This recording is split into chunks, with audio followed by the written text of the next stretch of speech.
Ada pertanyaan langsung dari satu jamaah. Apa tanggapan Ustadz bagi orang yang punya pandangan yang penting semua jalan, jadi sifatnya STMJ, ya kan? Sholat tetap, maksiat jalan, ya kan? Bagaimana pandangan Ustadz? Yang pertama, justru ini menunjukkan tidak adanya konsistensi dalam beramal. Sebetulnya orang yang demikian itu orang bimbang, bukan konsisten. Sebetulnya orang yang demikian orang yang tidak punya pandangan, karena nggak punya pilihan hidup. Dan yang paling penting untuk digarisbawahi, ini poin pentingnya. Ini menunjukkan bahwa sesungguhnya orang-orang yang punya pola hidup demikian adalah orang-orang yang keadaan dirinya belum sehat, kurang sehat.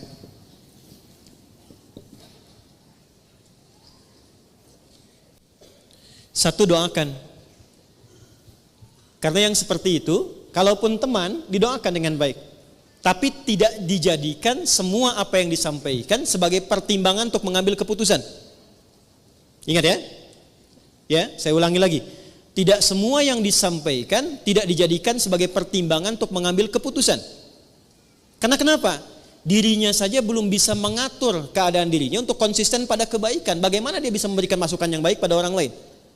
Nah, orang yang sehat, ketika dia mengerjakan sebuah amal soleh, maka ketika benar amal solehnya, amal soleh itu otomatis akan menggerakkan tubuhnya untuk mencegah dia berbuat salah.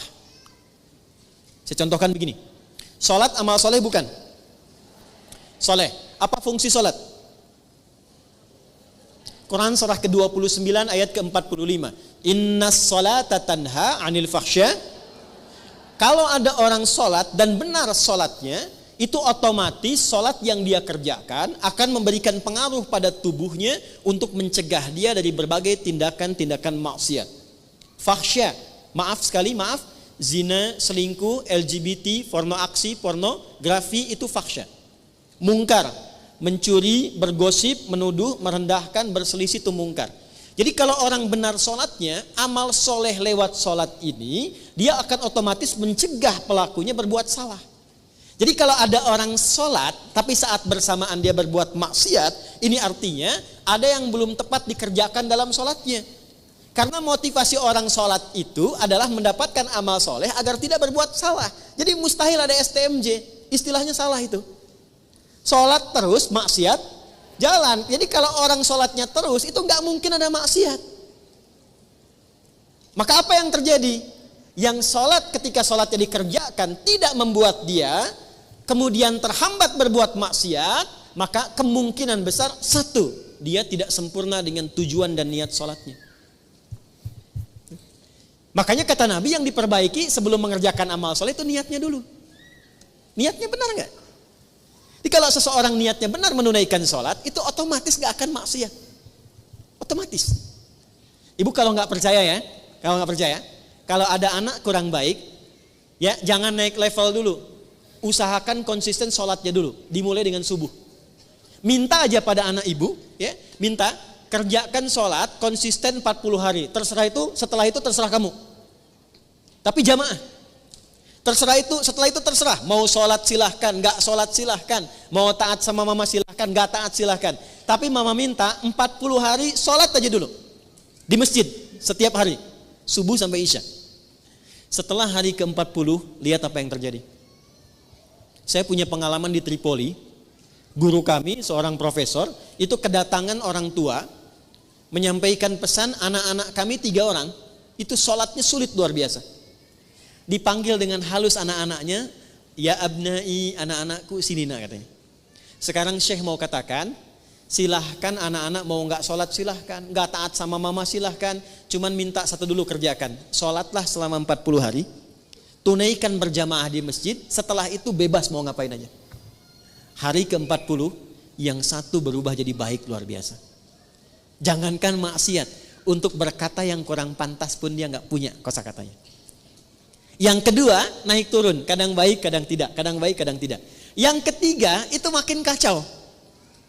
Dipanggil ketiganya, kata syekhnya, kamu yang pertama, kamu benar sholatnya 40 hari, dikerjakan dengan baik dan tidak kamu tinggalkan. Yang kedua, kamu kerjakan tapi kamu bolong-bolong. Kadang dikerjakan, kadang tidak. Kadang dikerjakan, kadang tidak. Yang ketiga, kamu ngumpet-ngumpet padahal kamu gak sholat. Ketiganya bingung lantas bertanya, kok Pak Kiai tahu katanya? Karena demikianlah yang tertuang diisyaratkan dalam Al-Quran. Tidak ada orang sholat konsisten kecuali merubah dia menjadi pribadi yang lebih baik. Maka tobatlah dua temannya tadi, keduanya menjadi lebih baik sampai sekarang mereka sahabatan dan menjadi ahli Al-Quran. Ya. Jadi tidak ada satu kalimat yang mengatakan sholatnya terus maksiat jalan. Itu nggak ada sebetulnya. Kalau memang sholat yang ditunaikan, sholat yang benar. Nah, untuk memperbaiki sholat, kuncinya dua. Satu, izin. Untuk memperbaiki sholat, kuncinya dua.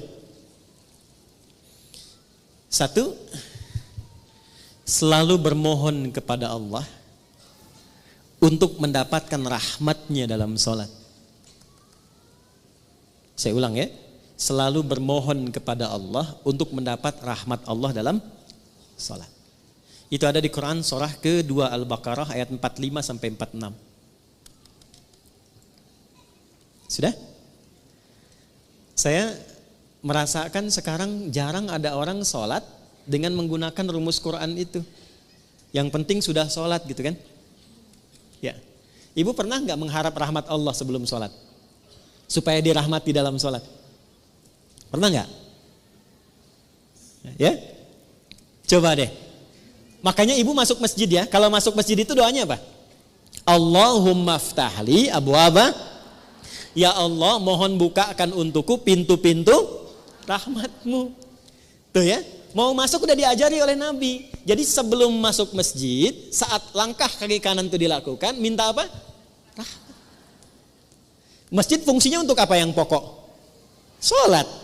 Jadi masuk masjid, fungsi yang pokok untuk sholat. Sebelum sholat minta lu rahmat Allah. Nah rahmat itu dibagi 3. Saya ulangi, rahmat dibagi 3. Nah kalau suami ibu namanya Pak Rahmat, nanti ibu pulang ke rumah, papa dibagi 3. Udah, 1. Rahmat itu yang pertama solusi dari semua masalah hidup. Dah. Jadi kalau ibu sholatnya membawa motivasi itu, nanti ke bawah enak sholatnya. Pas sujud ingat, dengan suami ada masalah tuh ingat, minta solusi. Nangis, selesai. Walaupun belum ada solusi tapi hati tenang. Dan itu mengantarkan pada setengah solusi. Sudah? Yang kedua, pelan-pelan, ampunan dari dosa. Ampunan dari dosa. Nah, di antara fungsi sholat yang paling pokok itu menggugurkan dosa-dosa. Makanya Allah ingin dari pagi ke siang ada dosa, gugur dosanya. Dari siang ke sore ada dosa, gugur dosanya. Makanya ketika diwafatkan dosanya sudah hilang, tinggal pulang dalam keadaan bersih, digambarkan dengan kain kafan yang putih. Nah, itu fungsi sholat. Cuma apakah setiap orang sholat ada yang ingat dosa atau tidak, itu poinnya. Makanya tadi kalau dia sholat mengingat maksiatnya, gugur maksiat, gak akan maksiat lagi. Gak akan maksiat lagi. Ya, dan banyak orang ketika sujud itu justru pulangnya dalam keadaan mulia. Betapa banyak pelaku dosa besar justru cara pulangnya itu lewat sholat. Lewat sholat. Ada yang sujud gak bangun lagi. Insya Allah. Pengen begitu? Nanti zuhur ya, kan sekarang masih ada waktu tuh. Ada yang begitu tuh. Ya. Dan itu luar biasa indah. Ya, saya kan pernah cerita di sini juga kan. Ada seorang kakek, ini bukan ustadz bu. Saya ketemu orangnya. Itu orang sederhana, mungkin viral di langit tapi mungkin tak dikenal di dunia. Sederhana orangnya, nggak disebut kaya, biasa saja. Pakai kaos, cuma jagain masjid, azan. Hari Kamis itu, ba'da asar sedang puasa. Puasa sunnah loh. Di masjid nunggu buka. Cuman tiduran, merem-melek tuh. Diwafatkan di tempat yang beliau mengabdi di masjid. Dalam keadaan puasa. Ba'da asar menjelang maghrib, wafatnya cuman tiduran. Merem-melek, ngantuk, meninggal. Hati-hati tuh belakang tuh, merem-melek.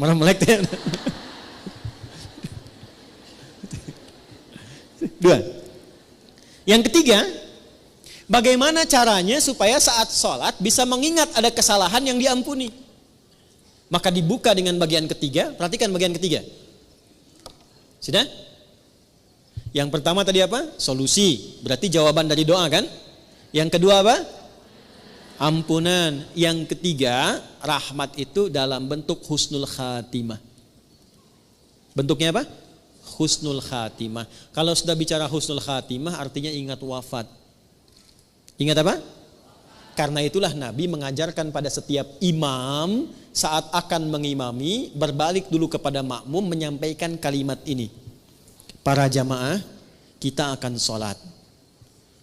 Mohon hadirkan kehusyuan dan rasakan dalam sholat ini, mungkin ini sholat terakhir yang kita tunaikan dan boleh jadi kita akan wafat dalam sujud kita. Itu sunnah. Bahasa Arabnya sallu salatan muwadda. Jamaah, jadikan salat ini sebagai salat perpisahan kita untuk bertemu dengan Allah Subhanahu wa taala. Pernah enggak merasakan begitu? Nah, makanya imam tidak harus pakai bahasa Arab karena ini bahasa yang boleh disampaikan dengan bahasa Indonesia. Rapatkan saf, luruskan. Paham tidak? Istau, paham? Tidak. Makanya dijawab sudah tahu gitu kan? Dah. Jadi begitu sujud, coba rasakan bagaimana kalau saat ini adalah saat sujud terakhir dan seketika akan kembali kepada Allah. Itu kalau rasa itu dihadirkan, kenikmatan akan tiba, air mata mengalir, seketika taubat kita akan lahir. Nah, sifat sholat semacam ini, amal soleh semacam ini akan menghentikan perbuatan maksiat. Karena itu saya tidak sepakat dengan kalimat, misalnya taat jalan, maksiat terus. Sholat terus, maksiat jalan. Ini tidak ada orang yang, maaf ya, berpikir keseimbangan tapi dengan cara yang tidak wajar. Itu bukan seimbang namanya. Seimbang itu ketika dikerjakan amal soleh dengan amal soleh lain beriringan. Saya sholat tahajud iya, puasa juga iya, itu seimbang namanya. Ya, saya baca Al-Quran iya, menghafal iya, itu seimbang namanya. Kalau Anda amal soleh iya, amal salah iya, bukan seimbang, itu nol namanya. Karena ketika berbuat soleh dan disusul dengan salah, maka yang soleh ketarik dengan yang salah. Kalau sudah keambil tidak ada amalan lagi dan nol sifatnya, itu bukan seimbang, itu hilang namanya. Tuh, kaget kan? Dan yang bahaya itu kalau solehnya ditarik semua sama yang salah, tersisa salahnya, ini hadis Nabi. Maka dia berubah menjadi pribadi bangkrut, muflis namanya. Kalau sudah muflis, masuk neraka dulu, dicuci semua dosa baru masuk surga. Itu ada di hadis Muslim. Paham?